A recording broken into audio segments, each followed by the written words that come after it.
പ്രഭാതഭേരി.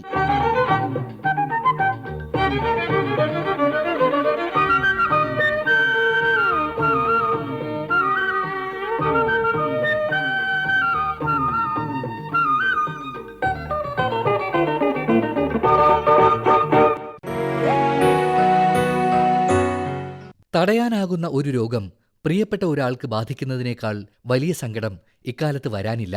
മഴക്കാലത്ത് കുട്ടികൾ ആരോഗ്യമുള്ളവരും പ്രായം ചെന്നവർ സുരക്ഷിതരുമായിട്ടുള്ള രോഗമില്ലാത്തൊരു കുടുംബം എല്ലാ വീടും ആഗ്രഹിക്കുന്നു.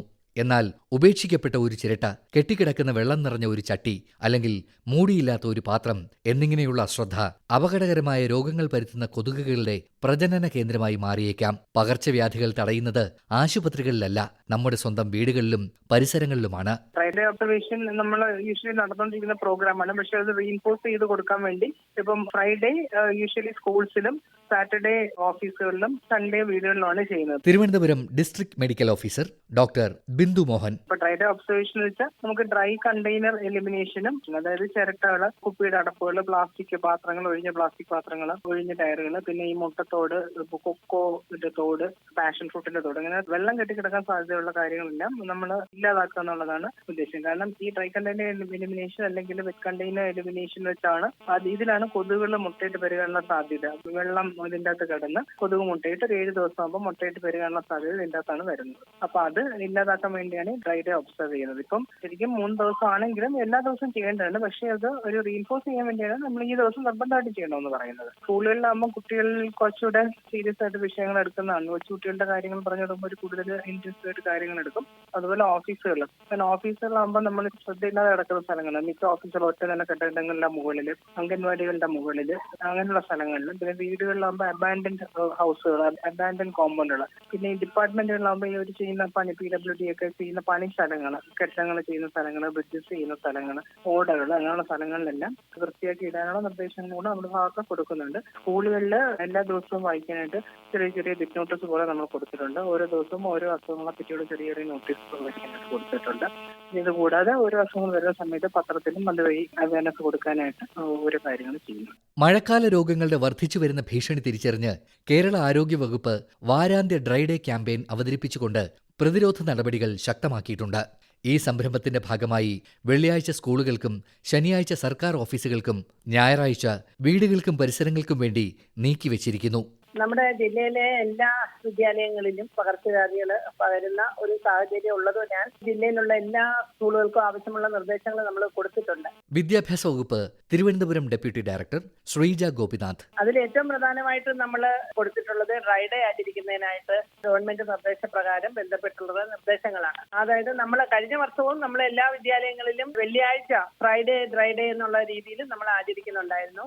ഇപ്പൊ ആഴ്ചയിൽ 2 ദിവസം ഡ്രൈ ഡേ ആചരിക്കുന്നതിനായിട്ടുള്ള നിർദ്ദേശം നമുക്ക് ആരോഗ്യവകുപ്പ് മന്ത്രി നൽകിയിട്ടുള്ളതായിട്ട് അറിയാൻ സാധിച്ചിട്ടുണ്ട്. അതനുസരിച്ച് നമ്മൾ എല്ലാ വിദ്യാലയങ്ങളിലും ഡ്രൈ ഡേ ആചരിക്കുന്നതിനായിട്ടുള്ള നിർദ്ദേശം നമ്മൾ ഓഫീസേഴ്സ് വഴി വിദ്യാലയങ്ങൾക്ക് കൊടുത്തിട്ടുണ്ട്. കൂടാതെ നമ്മൾ പ്രധാന അധ്യാപകരോട് എല്ലാ വിദ്യാലയങ്ങളിലും ചൊവ്വാഴ്ചയ്ക്ക്, അതായത് 23-ാം തീയതിക്ക് അകം എല്ലാ വിദ്യാലയങ്ങളിലും ക്ലാസ് PTA കൂടാനായിട്ട് പറഞ്ഞിട്ടുണ്ട്. അത് നമുക്ക് പേരൻസിനെ നേരിട്ട് വിളിച്ചല്ലെങ്കിൽ പോലും ഓൺലൈനായിട്ടെങ്കിലും ക്ലാസിന്റെ PTA കൂടിയിട്ട് ഈ ഡ്രൈ ഡേ ആചരിക്കുന്നതിന്റെ ആവശ്യകത എന്താണെന്നുള്ളത് രക്ഷിതാക്കളെ, അധ്യാപകര് മനസ്സിലാക്കി കൊടുക്കണമെന്നുള്ള നിർദ്ദേശവും നമ്മൾ കൊടുത്തിട്ടുണ്ട്. കേരളത്തിൽ മഴക്കാലത്ത് ഡെങ്കിപ്പനി, ചിക്കൻ ഗുനിയ, എലിപ്പനി, ഹെപ്പറ്റൈറ്റിസ് A, വയറിളക്ക രോഗങ്ങൾ, മറ്റണുബാധകൾ തുടങ്ങിയ രോഗങ്ങൾ വർദ്ധിച്ചു കാണുന്നു. കൊതുകുജന്യ രോഗങ്ങളുടെ വർധനവ് വീടുകൾ, നിർമ്മാണ സ്ഥലങ്ങൾ, പൊതു ഇടങ്ങൾ, ജോലിസ്ഥലങ്ങൾ എന്നിവിടങ്ങളിൽ വെള്ളം കെട്ടിനിൽക്കുന്നതുമായി അടുത്ത ബന്ധമുണ്ടെന്ന് ആരോഗ്യ വിദഗ്ധർ ആവർത്തിച്ച് മുന്നറിയിപ്പ് നൽകിയിട്ടുണ്ട്. എല്ലാ വർഷവും ഏകദേശം ജൂൺ മുതൽ ഉള്ള 3 മാസങ്ങൾ പകർച്ചപ്പനി എന്ന് വിശേഷിപ്പിക്കുന്ന ശ്വാസകോശ അണുബാധകളായ റെസ്പിറേറ്ററി ഇൻഫെക്ഷൻസ്, ജലജന്യ രോഗങ്ങൾ ആയ മഞ്ഞപ്പിത്തം, വയറിളക്കം, മൃഗങ്ങളിൽ കൂടെ പകരുന്ന ലെപ്റ്റോസ്പൈറോസിസ്, ഈഡിസ് കൊതുകുകൾ പകരുന്ന ഡെങ്കി മുതലായ രോഗങ്ങൾ ഈ കൂട്ടത്തിൽ ഉൾപ്പെടുന്നു. പൊതുജനാരോഗ്യ വിദഗ്ധൻ ഡോക്ടർ അമർ എസ് ഫെറ്റിൽ. ഇപ്പോൾ ഡെങ്കിയുടെ കേസസ് നമ്മുടെ കേരളത്തിൽ പല സ്ഥലത്തും റിപ്പോർട്ട് ചെയ്യുന്നുണ്ട്. അതിനു വേണ്ടിയുള്ള ഒരു മുൻകരുതലായിട്ട് സ്ഥിരമായി ചെയ്യുന്ന ഒരു നടപടിയാണ് ഡ്രൈ ഡേ എന്ന് പറയുന്നത്. എന്താണ് ഡ്രൈ ഡേ എന്ന് മനസ്സിലാക്കാൻ നമ്മൾ ഡെങ്കി കൊതുകുകളുടെ വളർച്ചയെ പറ്റി ഒന്ന് അറിയണം.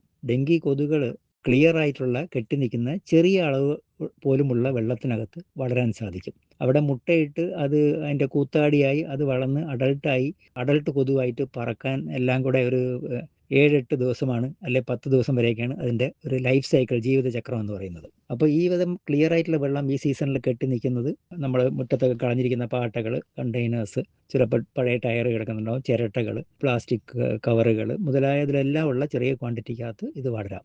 അപ്പോൾ ഈ കണ്ടെയ്നേഴ്സിനകത്ത് അത് മുട്ടയിട്ട് പെരുകുന്നതിനെ നമുക്ക് നശിപ്പിക്കാൻ വേണ്ടി ആഴ്ചയിൽ ഒരിക്കൽ ഇതെല്ലാം നമ്മൾ സൂക്ഷ്മമായി നോക്കി ശ്രദ്ധിച്ച് എല്ലാം കളഞ്ഞ് ഡ്രൈ ആക്കുകയാണെങ്കിൽ ഈ കൊതുവിൻ്റെ ജീവിതചക്രം നമുക്ക് കുറുകെ മുറിച്ച് വെട്ടിമുറിക്കാൻ സാധിക്കും. ഇപ്പോൾ ഈ വർഷം ഡെങ്കിക്കെതിരായിട്ടുള്ള കുറച്ചുകൂടെ ഊർജിത പ്രവർത്തനത്തിന്റെ ഭാഗമായിട്ട് ആഴ്ചയിൽ 3 ദിവസം ഇനി കുറച്ച് നാളത്തേക്ക് വേണം എന്നാണ് നമ്മുടെ നിർദ്ദേശങ്ങൾ. പൊതുജനാരോഗ്യത്തിൽ ഡ്രൈ ഡേ എന്ന ആശയം വെള്ളം സൂക്ഷിക്കുന്ന എല്ലാ പാത്രങ്ങളും ആഴ്ചയിൽ ഒരിക്കലെങ്കിലും ഡ്രൈ ആക്കുക എന്നതാണ്.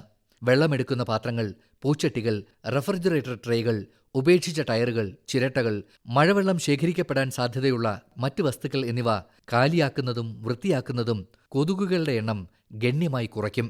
പൊതുവിൽ ജലജന്യ രോഗങ്ങൾ മഴക്കാലത്ത് കൂടുതലായിട്ടും പകരുന്നതെന്ന് പറഞ്ഞു കഴിഞ്ഞാൽ ഈ കെട്ടിക്കിടക്കുന്ന വെള്ളം അങ്ങനെയൊക്കെയുള്ള പ്രശ്നങ്ങൾ വരുമ്പോഴാണ് അത് വരുന്നത്. ശുചിത്വ mission liquid waste management director Kavitha S. കൂടാതെ തന്നെ പ്രോപ്പർ ആയിട്ടുള്ള സയന്റിഫിക് ആയിട്ടുള്ള സെപ്റ്റിക് ടാങ്കുകൾ അല്ല പലയിടത്തും നിർമ്മിച്ചിരിക്കുന്നത്. അപ്പൊ അതിൽ നിന്നും മഴക്കാലം ആകുമ്പോഴത്തേക്കും സെപ്റ്റിക് ടാങ്കിൽ നിന്നുമുള്ള കണ്ടാമിനേഷൻ വെള്ളത്തിലേക്ക് കലർന്ന് അതുവഴിയും രോഗങ്ങൾ വരും. അപ്പൊ അത് ഒഴിവാക്കാൻ വേണ്ടിയിട്ട് നമ്മൾ സയന്റിഫിക് ആയിട്ടുള്ള സെപ്റ്റിക് ടാങ്കുകളൊക്കെ നിർമ്മാണം, വീട് നിർമ്മിക്കുമ്പോഴും അല്ലാതെ തന്നെ പ്രശ്നങ്ങളുള്ളിടത്തും ഈ സെപ്റ്റിക് ടാങ്കുകൾ പ്രോപ്പർ ആക്കുക. പിന്നെ രണ്ടാമതെന്ന് പറഞ്ഞു കഴിഞ്ഞാൽ ഈ വെള്ളം കെട്ടിക്കിടക്കുന്ന സ്ഥലങ്ങളുണ്ടെങ്കിൽ അങ്ങനെയുള്ളതും ഒഴിവാക്കാൻ വേണ്ടി നമ്മൾ മാക്സിമം ശ്രമിക്കുക.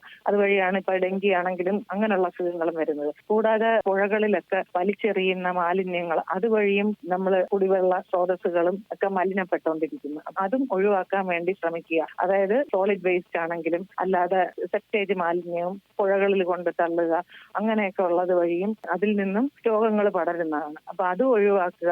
ഇതിനെക്കുറിച്ച് പൊതുജനം ആരോഗ്യത്തെ ഇത് അഫക്ട് ചെയ്യുന്നു എന്നുള്ള ഒരു കാര്യം എല്ലാവരും മനസ്സിലാക്കി ഇങ്ങനെയുള്ള കാര്യങ്ങളിൽ നമ്മളൊരു മുൻകരുതലുകൾ എടുക്കണം. ചിരട്ടകളും ബക്കറ്റ് അങ്ങനെയൊക്കെയുള്ള എന്തെങ്കിലുമൊക്കെ തുറന്നിരിക്കുന്ന പാത്രങ്ങളിൽ അങ്ങനെ ഉണ്ടെങ്കിൽ അതായത് വീടിന് പുറത്ത് അങ്ങനെയുള്ളതൊക്കെ കെട്ടിക്കിടക്കാൻ സാധ്യതയുള്ള അതിനെ ഒഴിവാക്കണം. അതായത് അതിനെ കമത്തി വെക്കുകയോ അങ്ങനെയുള്ള കാര്യങ്ങൾ ചെയ്യുക. ഓരോ വീടിനും പരിസരം വൃത്തിയാക്കൽ, ശരിയായ മാലിന്യ നിർമ്മാർജ്ജനം ഉറപ്പാക്കൽ, ജലസംഭരണികൾ മൂടി സൂക്ഷിക്കൽ, അഴുക്കുചാലുകൾ അടഞ്ഞുകിടക്കുന്നത് തടയൽ, ടെറസുകളും കോമ്പൗണ്ടുകളും വൃത്തിയാക്കി സൂക്ഷിക്കൽ തുടങ്ങി വീടും പരിസരവും വൃത്തിയാക്കി സൂക്ഷിക്കാവുന്ന കാര്യങ്ങൾ ചെയ്യുന്നതിലൂടെ പൗരന്മാർക്ക് ഈ പ്രക്രിയയിൽ കാര്യമായ സംഭാവന ചെയ്യാൻ കഴിയും.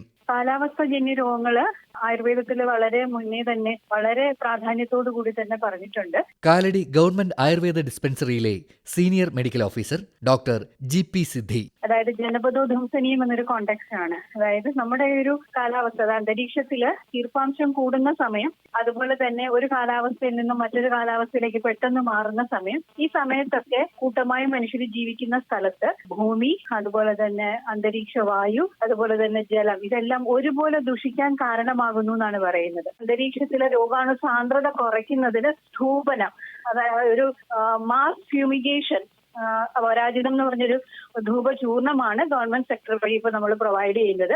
അപരാജിത ധൂമത്തിന്റെ ഒരു സയന്റിഫിക് സ്റ്റഡി തന്നെയുണ്ട്. അപരാജിത ധൂമം ഒരു ഏരിയയിൽ നന്നായി പുകയ്ക്കുകയാണെങ്കിൽ അത് ആ ഏരിയയിലുള്ള ഹ്യൂമിഡിറ്റി, അന്തരീക്ഷത്തിന്റെ ഈർപ്പാംശം കുറയ്ക്കുന്നു. ഈർപ്പാംശം കുറയ്ക്കുന്നത് കൊണ്ട് തന്നെ നമുക്ക് വൈറൽ ലോഡും ബാക്ടീരിയൽ ലോഡും ഒക്കെ കുറയ്ക്കാൻ സാധിക്കുന്നു. അങ്ങനെ രോഗാണു സാന്ദ്രത കുറയുകയും രോഗസാധ്യത കുറയുകയും ചെയ്യും. അതുപോലെ തന്നെ നമ്മൾ കുടിക്കുന്ന വെള്ളത്തിനെ കുറച്ചുകൂടി ഒന്ന് ആരോഗ്യപ്രദമാക്കുന്നതിന് ഷഡംഗം എന്ന ഔഷധമിട്ട് തിളപ്പിച്ച് കുടിക്കാവുന്നതാണ്. നമ്മുടെ ചുറ്റുപാടും വളരെ ശുചിയും വൃത്തിയാക്കിയും വയ്ക്കുക. വെള്ളക്കെട്ടുകൾ ഒഴിവാക്കുക. അതുപോലെ വെള്ളക്കെട്ടുകളിൽ കൊതുക് മുട്ടയിടുന്നതൊക്കെ ഒഴിവാക്കുന്നതിന് വേണ്ടി കീടനാശിനികൾ, പുകയില കഷായം ഒക്കെ ഒഴിച്ച്, പുകയില കഷായം പ്രിപ്പയർ ചെയ്യുന്നതിന് സാധാരണ നമ്മൾ കൊടുക്കുന്ന നിർദ്ദേശം എന്ന് പറഞ്ഞാൽ പുകയില കഷായത്തില് വേപ്പെണ്ണയും അതുപോലെ സോപ്പ് പൊടിയും ചേർത്ത് മിക്സ് ചെയ്ത് നമ്മൾ വെള്ളക്കെട്ട് സാധ്യതയുള്ള സ്ഥലങ്ങളിൽ ഒഴിക്കുകയാണെങ്കിൽ കൊതുകിന്റെ പ്രജനനം കുറയ്ക്കാനും കൊതുക് വളരുന്നത് ഒഴിവാക്കാനും സാധിക്കും. പകർച്ചവ്യാധി പ്രതിരോധം ആരോഗ്യവകുപ്പിന്റെ മാത്രം ഉത്തരവാദിത്വമല്ല. ഓരോ പൗരന്റെയും സഹകരണം ആവശ്യമുള്ള ഒരു കൂട്ടായ ഉത്തരവാദിത്തമാണിത്. ഓരോ കുടുംബവും ഓരോ വാരാന്ത്യത്തിലും അവരുടെ പരിസരം പരിശോധിച്ച് കുറച്ചു മിനിറ്റ് മാത്രം ചെലവഴിക്കുമ്പോൾ അതിന്റെ മൊത്തം ഗുണം മുഴുവൻ സമൂഹത്തെയും രോഗബാധകളിൽ നിന്ന് സംരക്ഷിക്കും. ഡെങ്കി ഉൾപ്പെടെയുള്ള പകർച്ചവ്യാധികളെ പ്രതിരോധിക്കാൻ സംസ്ഥാന ആരോഗ്യ വകുപ്പ് ഡ്രൈ ഡേ പ്രഖ്യാപിച്ചിരിക്കുകയാണ്. ആരോഗ്യവകുപ്പ് മന്ത്രി കെ മുരളീധരൻ. കൊതുക് വളരാനുള്ള ഉറവിടങ്ങൾ പൂർണ്ണമായി നശിപ്പിക്കുക എന്നുള്ളതാണ് ഡ്രൈ ഡേയുടെ ലക്ഷ്യം എന്ന് പറയുന്നത്. വെള്ളിയാഴ്ച സ്കൂളുകളിലെ പരിസരങ്ങളിൽ കൊതുക് വളരാൻ സാധ്യതയുള്ള വെള്ളം കെട്ടിനിൽക്കുന്ന സാഹചര്യങ്ങൾ പൂർണ്ണമായി ഒഴിവാക്കണം. ശനിയാഴ്ച സർക്കാർ ഓഫീസുകളും ഫാക്ടറികളും ഉൾപ്പെടെയുള്ള സ്ഥാപനങ്ങളിൽ സമാനമായ കൊതുകിൻ്റെ ഉറവിട നശീകരണം നടക്കണം. മാലിന്യ സംസ്കരണം കൃത്യമാണെന്ന് ഉറപ്പാക്കണം. ഞായറാഴ്ചകളിൽ വീടുകളിൽ ഡ്രൈ ഡേ നടത്താനാണ് തീരുമാനിച്ചിരിക്കുന്നത്.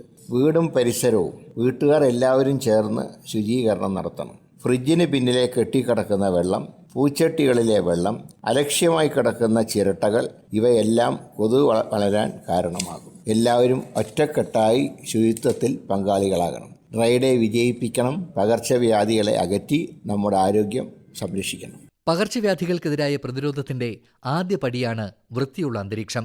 പ്രതിരോധം എല്ലായ്പ്പോഴും എളുപ്പവും ചെലവ് കുറഞ്ഞതും രോഗം വന്ന് ചികിത്സിക്കുന്നതിനേക്കാൾ ഉത്തമമാണെന്ന് വാരാന്ത്യ ഡ്രൈ ഡേ ക്യാമ്പയിൻ നമ്മെ ഓർമ്മിപ്പിക്കുന്നു. ഇന്ന് നീക്കം ചെയ്യുന്ന കെട്ടിക്കിടക്കുന്ന ഓരോ തുള്ളി വെള്ളത്തിനും നാളത്തെ ഒരു രോഗത്തെ തടയാൻ കഴിഞ്ഞേക്കും. ഉത്തരവാദിത്തത്തിന്റെയും കരുതലിന്റെയും ലളിതമായ പ്രവൃത്തികളിലൂടെ കുടുംബങ്ങളെയും അയൽക്കാരെയും സംസ്ഥാനത്തെയും പകർച്ചവ്യാധികളുടെ വ്യാപനത്തിൽ നിന്ന് സംരക്ഷിക്കാനും വരും തലമുറകൾക്കായി ആരോഗ്യകരമായ ഒരു കേരളം കെട്ടിപ്പടുക്കാനും കൂട്ടായി ഏവരും മുന്നിട്ടിറങ്ങേണ്ടതുണ്ട്.